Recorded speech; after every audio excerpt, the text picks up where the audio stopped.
जय हिंद साथियों, आप सभी का बहुत बहुत स्वागत है नए वीडियो में। जैसा कि आपको पता है कि आरआरसी ग्रुप डी के पेपर चल रहे हैं, तो आप देखेंगे कि आज 15 सितंबर है और 15 सितंबर में आपका तीसरे शिफ्ट का पेपर समाप्त हो गया है। तो तीसरे शिफ्ट का पेपर समाप्त हो जाने के बाद हम इस वीडियो में जानेंगे कि तीसरे शिफ्ट में कौन कौन से प्रश्न आए थे, तीसरे शिफ्ट का लेवल क्या रहा। अब आपको तो पता है कि पहले शिफ्ट से अगर आप देखते आए हैं एनालिसिस, तो आपको पता होगा कि क्या पैटर्न पकड़ के चल रहा है। तो आप देखेंगे कि हर एक शिफ्टों में एक थोड़ा टफ कर दे रहा है, उसके अलावा और देखेंगे तो और नॉर्मल लेवल रहा है, मॉडरेट लेवल का ही रह रहा है। तो आज देखेंगे तो तीसरे शिफ्ट में आप अगर बात कीजिए तो आप तीसरे शिफ्ट में देखेंगे तो मैथ में चार प्रश्न, आपके 4 से 5 प्रश्न ऐसे थे जो टाइम टेकिंग से, वो भी समय लेते तो आप लेते तो बन ही जाता, लेकिन आपको तो पता है कि 90 मिनट मिलता है, तो उसमें आप ज्यादा समय नहीं ले पाते हैं, ले सकते हैं। उसके बाद और देखेंगे तो आप रीजनिंग का पार्ट देखें तो रीजनिंग ठीक था, आपके पजल और ये सिटिंग अरेंजमेंट से प्रश्न थे। और उसके बाद आप जीके के देखेंगे तो वही है, वो ऐसे ही आ रहा है जो पीछे से पैटर्न चले आ रहा है, कोई पैटर्न बदल नहीं रहा है। उसके बाद आपके करंट अफेयर देखेंगे 2022 से ही ज्यादातर आ रहा है, 21 में थोड़ा सा पूछ रहा है। तो आप करंट अफेयर 22 पे ही फोकस करिए, क्योंकि 22 से ही ज्यादा पूछ रहा है। तो आइए देखते हैं 15 सितंबर तीसरे शिफ्ट में कौन कौन से प्रश्न आए थे। वीडियो शुरू करने से पहले अगर आप सबको बता दें कि अगर आप इस चैनल पर नए हो तो चैनल को सब्सक्राइब करके हमारे साथ जुड़ जाइए, ताकि हम आपको ऐसी वीडियो और प्रोवाइड कराते रहें। तो ये वीडियो की शुरुआत करते हैं और जानने की कोशिश करते हैं कि 15 सितंबर के थर्ड शिफ्ट में कौन कौन से वो प्रश्न पूछे गए थे।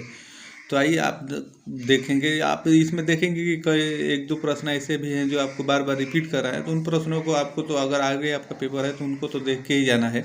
तो आइए वीडियो की शुरुआत करते हैं और देखते हैं। तो सबसे पहला प्रश्न इसमें देखेंगे, आपका पूछा था कि उड़ान योजना किस राज्य से संबंधित है।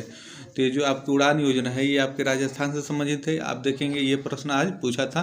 वही और प्रश्न की बात करें तो उसमें आप देखेंगे मानव द्वारा गर्भ को रोकने के लिए सबसे अच्छा उपाय पूछा रहा है। ये भी आप देखेंगे बार बार ये रिपीटेड प्रश्न है, कई बार आ चुका है पिछले के शिफ्टों में। तो इसमें आपका गर्भ निरोधक गोलियां होगी, आप इसे भी ध्यान में रखेंगे। वही आगे देखेंगे तो मांजुली द्वीप किस नदी पर बना है, आपका ये भी प्रश्न बना था। तो ये आपका ब्रह्मपुत्र नदी पर बना है, ये भी रिपीट प्रश्न है। आप देखेंगे पीछे के शिफ्टों में ये आया हुआ है। आइए वही आगे प्रश्न की बात करें तो आगे आप देखेंगे, आगे आपका दिया हुआ है कि पी भी आर और आई के बीच में संबंध आपको बताना था सूत्र के तौर पर। तो ये होगा पी बराबर, आप देखेंगे भी स्क्वायर आई आर हो जाता है। तो इस प्रकार से आपने उसमें संबंध स्थापित करके आपको बताना था। वही आगे एक प्रश्न आपका दिया हुआ था कि कौन मंत्री परिषद का अध्यक्ष होता है। जो मंत्री परिषद होता है उसका अध्यक्ष कौन होता है ये पूछा था। तो ये आपके पीएम होते हैं, प्रधानमंत्री होते हैं। तो इस प्रकार का ये प्रश्न बना था। वही आगे देखेंगे तो आरबीआई के लोगो, जो आरबीआई का लोगो होता है उसमें कौन से जानवर का चित्र रहता है, फोटो रहता है, ये पूछा था। तो आपका टाइगर का रहता है। तो आप ये भी देखेंगे, ऑप्शन में आपका टाइगर था, अगर टाइगर लगाए हैं तो आपने सही लगाया है। वही आगे प्रश्न बात की जाए तो आगे देखेंगे आपके महात्मा गांधी से भी प्रश्न पूछा हुआ था। एग्जैक्ट प्रश्न पता नहीं चल पाया, लेकिन महात्मा गांधी से जुड़ा हुआ प्रश्न पूछा था, जिसमें शायद ये पूछा था कि महात्मा गांधी हिंदी इंस्टीट्यूट कहाँ है। ये प्रश्न था कि कौन सा प्रश्न था, अगर आपको पता है तो आप कमेंट करके ज़रूर बताइएगा। वही आगे देखेंगे तो 2021 में किसे टेबल टेनिस जीता, ये प्रश्न था कि नहीं था, ये आप कमेंट करके बताएंगे। क्योंकि ऐसा नहीं लग रहा है कि ये प्रश्न था, क्योंकि आप देखेंगे खेल से एक और प्रश्न आया था। तो एक भाई ने बताया कि ये भी प्रश्न आया था, तो आप कंफर्म करेंगे कि ये प्रश्न था कि नहीं था। वही आइए आगे प्रश्न देखते हैं। तो आगे देखेंगे तो दिया हुआ है चिपको आंदोलन का संबंध किससे है। तो आपको पता है कि चिपको आंदोलन का आपका संबंध पर्यावरण संरक्षण से ही है। तो पर्यावरण संरक्षण से है, जो आपको 1973 में चलाया गया था। तो ये प्रश्न कन्फर्म बना था। वही आइए आगे प्रश्न की बात करें तो एक प्रश्न में आप देखेंगे, एक पूछा था आपका कि गरीबी हटाओ का नारा किस पंचवर्षीय योजना में दिया गया था। तो ये पूछा था, पंचवर्षीय योजना पूछा था। तो 5वीं पंचवर्षीय योजना में दिया गया, जो आपके 1971 में शुरू हुई थी। तो आप इसको ध्यान में रखेंगे, क्योंकि प्रश्न आप देखेंगे रिपीट भी हो रहे हैं, तो ये भी रिपीट हो सकता है। तो आप सभी प्रश्नों को एक बार ध्यान से देख लेंगे, तो फिर अगर दोबारा आपके सामने ये आते हैं तो आप आसानी से कर लेंगे। तो आइए वही अगले प्रश्न की बात करें तो मौलिक कर्तव्य आपके किस अनुच्छेद में 1976 में जोड़े गए थे, आपका ये पूछा था। तो वो आपके फंडामेंटल राइट्स की बात कर रहा है, तो जो आपके 51A में जोड़े गए थे। तो आप देखेंगे तो 51A से काफ़ी प्रश्न बन रहे हैं, तो आपने 51A जो अनुच्छेद है उसे आप अच्छे से एक बार देख लेंगे। वही ब्लैक होल के भी प्रश्न थे। अब प्रश्न एग्जिट पता नहीं चल पाया है, लेकिन आप देखेंगे कि ब्लैक होल से जुड़े हुए भी प्रश्न थे, तो आप इसे भी देख लेंगे। वही आप देखेंगे तो भारत के प्रथम व्यक्ति जिन्हें ईसाई धर्म का विकास किया, इस प्रकार के भी प्रश्न थे कि नहीं थे, आप कंफर्म करके बताएंगे।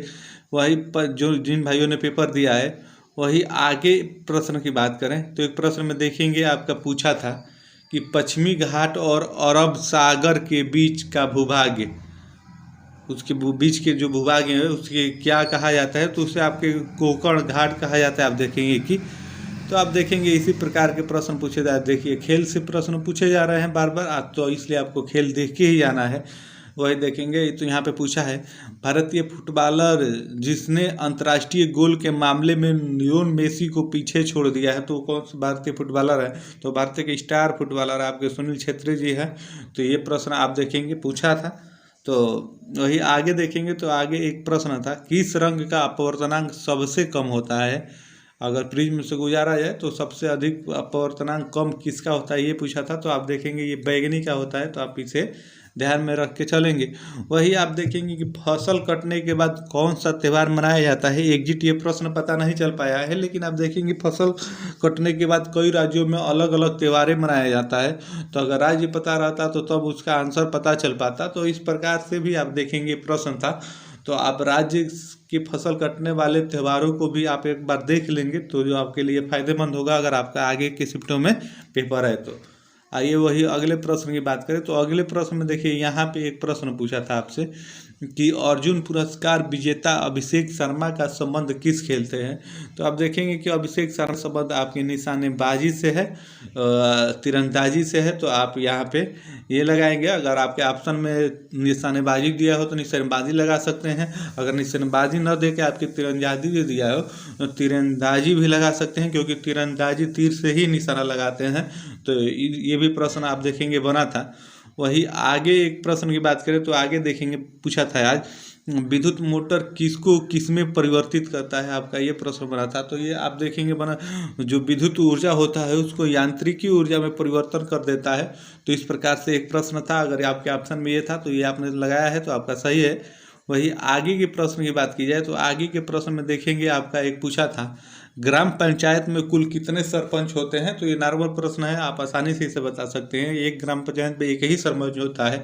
आपके उप सरपंच आप देखेंगे वार्ड वाइज होते हैं, जितने वार्ड रहेंगे उतने उप सरपंच होते हैं, जिसे आप मेंबर के नाम से जानते हैं। तो आइए वही आगे के प्रश्न की बात करें। तो आगे के प्रश्न की बात करें तो आप देखेंगे कि राजस्थान में बालिकाओं की स्कॉलरशिप प्रदान करने के लिए कौन सी योजना लाई गई है, ये आपका पूछा था। तो ये आप देखेंगे इसका अगर ऑप्शन में था राजस्थान आपकी बेटी योजना, तो यही योजना लाई गई है, तो आपके ऑप्शन में था तो ये आपका सही होगा। वही आइए आगे के प्रश्न की बात करें तो आगे के प्रश्न में आप देखेंगे एक पूछा था कि ऊष्मा का अवशोषण किस अभिक्रिया का उदाहरण है, जो ऊष्मा का अवशोषण करता है वो किस अभिक्रिया का उदाहरण है। इस प्रकार के प्रश्न बने थे, तो वो आपके ऊष्माशोषी अभिक्रिया का उदाहरण है। तो ये इसमें विकल्प में अगर होगा तो ये आपका विकल्प सही था। वही अगले प्रश्न की बात करें तो एक प्रश्न में आप देखेंगे दिया हुआ था कि संविधान में मौलिक कर्तव्य कब जोड़ा गया। तो आपके 42वें संशोधन 1976 से जोड़ा गया। तो आप देखेंगे कि संविधान से काफ़ी प्रश्न बन रहे हैं। आपने ऊपर भी देखा कि 2 प्रश्न है, एक प्रश्न ये 3 प्रश्न ये कहीं पे आपके शिफ्ट में आ गए हैं। तो आपके लिए संविधान बहुत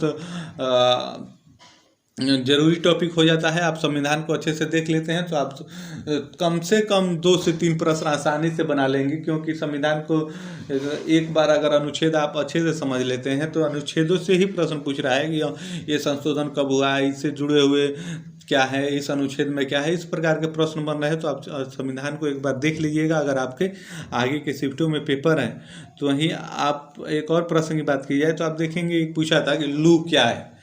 तो लू क्या है ये प्रश्न पूछा था। तो ये उत्तर पश्चिम भारत में चलने वाली गर्म हवाओं को ही लू कहते हैं। अगर इस प्रकार के ऑप्शन थे तो यही आपका ऑप्शन सही था।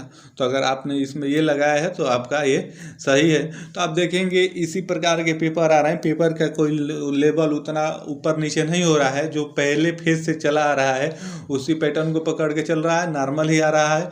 प्रत्येक शिफ्टों में आप देखेंगे एक जो पार्ट है, या तो किसी में रीजनिंग, या तो किसी में मैथ, या किसी में जीके, एक को थोड़ा टफ कर दे रहा है और बाकी सब नॉर्मल रह रहा है। आप थोड़ा भी पढ़े रहेंगे तो आप आसानी से 60 से 70 के बीच में पहुंच सकते हैं। और आपको तो पता है कि इस बार बच्चों की उपस्थिति काफ़ी कम मात्रा में हो रही है। अगर आप 60 के ऊपर अपना रो मार्क लेके चल जाते हैं 90% एक्यूरेसी के साथ, तो आप ये समझिए कि आपका जो आपका फिजिकल होता है आप उसके लिए कंफर्म क्वालिफाई कर जाएंगे। तो आप सबसे ज़्यादा एक्यूरेसी पे ही आपको ध्यान देना है। 90% से ऊपर एक्यूरेसी आपकी रहे, भले ही आप 60 ही 65 ही प्रश्न क्यों न करें। तो यही था। आप देखेंगे तीसरे शिफ्ट में 15 सितंबर का। तो और भी आगे शिफ्टों में पेपर होता रहेगा तो हम उसका एनालिसिस आपको बताते रहेंगे। तो उसके लिए आप हमारे चैनल को सब्सक्राइब करके और बेल आइकन वाला जो बटन होता है उसको प्रेस करके हमारे साथ जुड़ जाइए। तो फिर मिलते हैं नेक्स्ट वीडियो में। तब तक के लिए आप सभी को जय हिंद, धन्यवाद।